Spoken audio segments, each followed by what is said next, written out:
বিশ্ব সংবাদে আপনাদের স্বাগত। সংবাদের শুরুতেই শিরোনাম, পরে বিস্তারিত। ইসরায়েলে একযোগে ক্ষেপণাস্ত্র ছুড়ল ইরান ও লেবানন।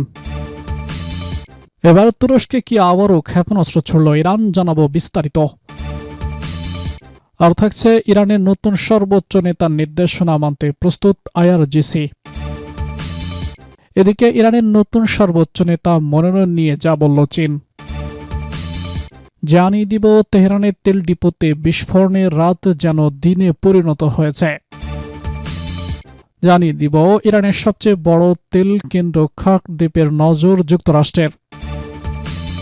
সর্বশেষ জানিয়ে দিব 3টি মার্কিন ড্রোন ভূপাতিত করার দাবি ইরানের। ইসরায়েলে একযোগে ক্ষেপণাস্ত্র ছুড়ল ইরান ও লেবানন। ইসরায়েলকে লক্ষ্য করে একযোগে ক্ষেপণাস্ত্র নিক্ষেপ করেছে ইরান ও লেবানন। ইরানের আধা সরকারি সংবাদ সংস্থা তাসনিম এ তথ্য জানিয়েছে। প্রতিবেদনে বলা হয়েছে, সমন্বিত এই হামলায় অধিকৃত এলাকায় অবস্থিত ইসরায়েলের বিভিন্ন অবস্থান লক্ষ্য করা হয়। যুক্তরাষ্ট্র ও ইসরায়েলের ইরানে হামলার পর মধ্যপ্রাচ্যের পরিস্থিতি আরও উত্তপ্ত হয়ে উঠেছে। এর জবাবে ইরান ও তাদের মিত্ররা হামলা বাড়িয়েছে, ফলে আঞ্চলিক সংঘাত আরও তীব্র আকার ধারণ করছে। এদিকে সংঘাতের মধ্যে দক্ষিণ লেবানন থেকেও রকেট ছুড়েছে লেবাননের সশস্ত্র গোষ্ঠী হিজবুল্লাহ। যুদ্ধ একাধিক ফ্রন্টে ছড়িয়ে পড়ছে। তুরস্ককে কি আবার ক্ষেপণাস্ত্র ছুড়ল ইরান? তুরস্ককে লক্ষ্য করে আবার ব্যালিস্টিক ক্ষেপণাস্ত্র ছোড়া হয়েছে বলে অভিযোগ করেছে আঙ্কারা। এরই পরিপ্রেক্ষিতে কঠোর হুঁশিয়ারি দিয়েছে প্রেসিডেন্ট রিসেপ তাইয়েপ এরদোয়ানের দেশ। এমনকি নিজ ভূখণ্ড রক্ষায় চূড়ান্ত পদক্ষেপেরও হুমকি দিয়েছে দেশটি। তুরস্কের প্রতিরক্ষা মন্ত্রণালয় হুঁশিয়ারি দিয়ে বলেছে, তাদের ভূখণ্ডের প্রতি যে কোনো হুমকির বিরুদ্ধে তারা প্রয়োজনীয় সব ব্যবস্থা নেবে। ইরান থেকে ছোড়া একটি ব্যালিস্টিক ক্ষেপণাস্ত্র তুরস্কের আকাশসীমায় প্রবেশের পর তা প্রতিহত করা হয়েছে, এমন দাবির পর এ হুঁশিয়ারি দেওয়া হল। প্রতিরক্ষা মন্ত্রণালয় বলেছে, তুরস্ক সুপ্রতিবেশী সুলভ সম্পর্ক এবং আঞ্চলিক স্থিতিশীলতাকে অত্যন্ত গুরুত্ব দেয়। তবে আমরা আবার জোর দিয়ে বলছি যে আমাদের দেশের ভূখণ্ড ও আকাশসীমার দিকে ধাবিত যে কোনো হুমকির বিরুদ্ধে দ্বিধাহীনভাবে এবং চূড়ান্তভাবে প্রয়োজনীয় সব ব্যবস্থা নেওয়া হবে। মন্ত্রণালয়ের পক্ষ থেকে আরও বলা হয়, আমরা পুনরায় মনে করিয়ে দিচ্ছি যে এ বিষয়ে তুরস্কের সতর্কতাগুলো মেনে চলা সবার জন্যই মঙ্গলজনক। এর আগে গত সপ্তাহেও তুরস্ক ইরানের বিরুদ্ধে তাদের ভূখণ্ডে ক্ষেপণাস্ত্র ছোড়ার অভিযোগ তুলেছিল, যা ইরানের সশস্ত্র বাহিনী অস্বীকার করেছে। ইরানে নতুন সর্বোচ্চ নেতার নির্দেশনা মানতে প্রস্তুত আইআরজিসি। ইরানের প্রভাবশালী সামরিক বাহিনী Islamic revolutionary guards corps IRGC দেশটির নতুন সর্বোচ্চ নেতা হিসেবে আয়াতুল্লাহ সাইয়াদ মোজতবা হোসেইনি খামেনির প্রতি তাদের পূর্ণ সমর্থন ও আনুগত্য ঘোষণা করেছে। সোমবার 9 মার্চ বিশেষজ্ঞ পরিষদ কর্তৃক মোজতবা খামেনির মনোনয়ন চূড়ান্ত করার পরপরই এক আনুষ্ঠানিক বিবৃতিতে এই সংহতি প্রকাশ করে বাহিনীটি। বিবৃতিতে আইআরজিসি স্পষ্ট করেছে যে তারা নতুন সর্বোচ্চ নেতার যে কোনো নির্দেশ পালনে এবং ইসলামিক বিপ্লবের মহান আদর্শ রক্ষায় সম্পূর্ণ প্রস্তুত রয়েছে। তারা এই নির্বাচনকে ইসলামিক বিপ্লব এবং ইসলামিক প্রজাতন্ত্রের ইতিহাসে একটি নতুন সূর্যোদয় এবং এক নতুন পর্যায়ের সূচনা হিসেবে অভিহিত করেছে। সামরিক বাহিনীর পক্ষ থেকে জানানো হয়েছে, মোজতবা খামেনির এই দায়িত্ব গ্রহণ প্রয়াত সর্বোচ্চ নেতা আয়াতুল্লাহ সাইয়দ আলী খামেনির প্রয়াণে শোকাতুর ইরানি জাতির জন্য একটি বড় সান্ত্বনা হিসেবে কাজ করবে।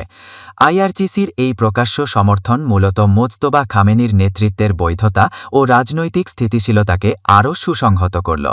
তেহরানের পক্ষ থেকে একে জাতীয় ঐক্যের প্রতীক হিসেবে দেখা হলেও আন্তর্জাতিক পর্যবেক্ষকরা এই শক্তিশালী সামরিক বাহিনীর পূর্ণ আনুগত্যকে মধ্যপ্রাচ্যের ভূ রাজনীতিতে বড় কোনো পরিবর্তনের ইঙ্গিত হিসেবে বিবেচনা করছেন। ইরানের নতুন সর্বোচ্চ নেতা মনোনয়ন নিয়ে যা বলল চীন। মোজতবা খামেনিকে ইরানের নতুন সর্বোচ্চ নেতা হিসেবে মনোনয়ন দেওয়া সম্পূর্ণই দেশটির অভ্যন্তরীণ বিষয় বলে মন্তব্য করেছে চীন। চীনের পররাষ্ট্র মন্ত্রণালয়ের মুখপাত্র গুও জিয়াকুন এক সংবাদ সম্মেলনে বলেন, এটি ইরানের সংবিধান অনুযায়ী ইরানের নিজের সিদ্ধান্ত। এর একদিন আগে চীনের পররাষ্ট্রমন্ত্রী ওয়াং ই ইরানের সার্বভৌমত্বের প্রতি সম্মান জানানোর আহ্বান জানান এবং দেশটির শাসন ব্যবস্থা পরিবর্তনের জন্য বাইরের কোনো হস্তক্ষেপের বিরুদ্ধে সতর্ক করেন। তিনি বলেন, কোনো রং বিপ্লব ঘটানোর পরিকল্পনা বা সরকার পরিবর্তনের চেষ্টা জনগণের সমর্থন পাবে না। মার্কিন ইসরায়েলি বিমান হামলায় আয়াতুল্লাহ আলী খামেনি নিহত হওয়ার পর সোমবার ৯ মার্চ ভোরে ইরানের রাষ্ট্রীয় গণমাধ্যম তার ছেলে মোজতবা খামেনিকে দেশটির নতুন সর্বোচ্চ নেতা হিসাবে ঘোষণা করেছে। ইরানের ৮৮ সদস্যের অ্যাসেম্বলি অফ এক্সপার্টস মোজতবাকে এই পদে নির্বাচিত করেছে। দেশটির সংবিধান অনুযায়ী এই পরিষদই সর্বোচ্চ নেতা নির্বাচনের দায়িত্বপ্রাপ্ত। তেহরানে তেল ডিপোতে বিস্ফোরণে রাত যেন দিনে পরিণত হয়েছিল। ইরানে যুক্তরাষ্ট্র ও ইসরায়েলের হামলার মধ্যে তেহরান ও কারাজ শহরের কয়েকটি তেল ডিপোতে বিমান হামলা চালানো হয়েছে। স্থানীয় বাসিন্দারা বলেছেন, বিস্ফোরণের তীব্র আলোয় রাত যেন দিনে পরিণত হয়েছিল। খবর বিবিসির। হামলার পর তেহরানের একটি এলাকায় আগুন ছড়িয়ে পড়ে এবং আশপাশের দোকান ও বাড়িঘরে আগুন লাগে। কারাজ শহরের এক বাসিন্দা বলেন, প্রথমে লাল রঙের আলো পুরো এলাকা আলোকিত করে দেয়, এরপর বড় বিস্ফোরণের শব্দ শোনা যায়। আরেক বাসিন্দা বলেন, বিস্ফোরণের পর আকাশে বিশাল লাল ধোঁয়ার মেঘ দেখা যায় এবং পরে স্থানীয় একটি তেল ডিপোতে আগুন জ্বলতে দেখা যায়। অনেক জায়গায় কয়েক ঘণ্টা ধরে আগুন জ্বলতে থাকে। ইরান সরকারের কর্মকর্তারা জানিয়েছেন, হামলার কারণে বাতাসে ক্ষতিকর ও বিষাক্ত পদার্থ ছড়িয়ে পড়তে পারে। এজন্য তেহরানের বাসিন্দাদের ঘরের ভেতরে থাকার পরামর্শ দেওয়া হয়েছে। এদিকে যুক্তরাষ্ট্রের প্রেসিডেন্ট ডোনাল্ড ট্রাম্প দাবি করেছেন, ইরানের পারমাণবিক কর্মসূচি যুক্তরাষ্ট্রের জন্য হুমকি হওয়ায় এই হামলা চালানো হয়েছে। তবে ইরান বলছে তাদের পারমাণবিক কর্মসূচি শান্তিপূর্ণ। ইরানের জাতিসংঘে নিযুক্ত রাষ্ট্রদূত আমির সৈয়দ ইরাভানি জানিয়েছেন, যুক্তরাষ্ট্র ও ইসরায়েলের হামলায় এখন পর্যন্ত অন্তত ১৩৩৩ জন বেসামরিক মানুষ নিহত এবং হাজারো মানুষ আহত হয়েছেন। ইরানের সবচেয়ে বড় তেলকেন্দ্র খার্গ দ্বীপে নজর যুক্তরাষ্ট্রের। মধ্যপ্রাচ্যে চলমান সংঘাতের মধ্যে ইরানের গুরুত্বপূর্ণ তেলকেন্দ্র খার্গ দ্বীপের দিকে নজর দিয়েছে যুক্তরাষ্ট্র। মার্কিন কর্মকর্তারা বলছেন, এই দ্বীপ নিয়ন্ত্রণে নেওয়ার বিষয়টি নিয়ে ভাবা হচ্ছে। মার্কিন কর্মকর্তা জ্যারেড এজেন এক সাক্ষাৎকারে বলেন, ইরানের বিশাল তেল সম্পদ সন্ত্রাসীদের হাত থেকে বের করতে চায় যুক্তরাষ্ট্র। এতে হরমুজ প্রণালী নিয়ে ভবিষ্যতে আর উদ্বেগ থাকবে না বলেও তিনি মন্তব্য করেন। ইরানের মূল ভূখণ্ড থেকে প্রায় ৩০ কিলোমিটার দূরে উপসাগরে অবস্থিত খার্গ দ্বীপ দেশটির সবচেয়ে বড় তেল রপ্তানি কেন্দ্র। ইরানের প্রায় ৯০% তেল এই দ্বীপের মাধ্যমে রপ্তানি হয়, তাই এটি ইরানের অর্থনীতির জন্য অত্যন্ত গুরুত্বপূর্ণ।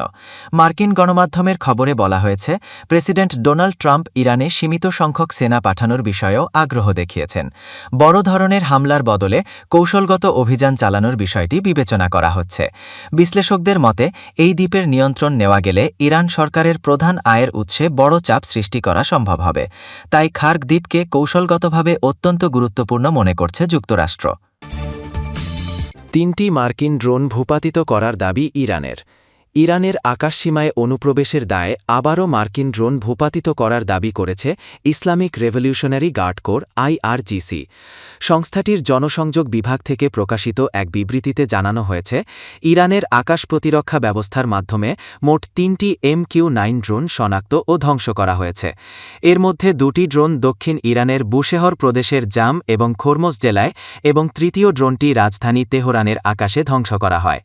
বিবৃতিতে আরও উল্লেখ করা হয়, দেশটির সমন্বিত বিমান প্রতিরক্ষা নেটওয়ার্কের নিয়ন্ত্রণে থাকা অত্যন্ত উন্নত ও আধুনিক আকাশ প্রতিরক্ষা ব্যবস্থার মাধ্যমে ড্রোনগুলোকে ট্র্যাক করার পর সফলভাবে আঘাত আনা হয়।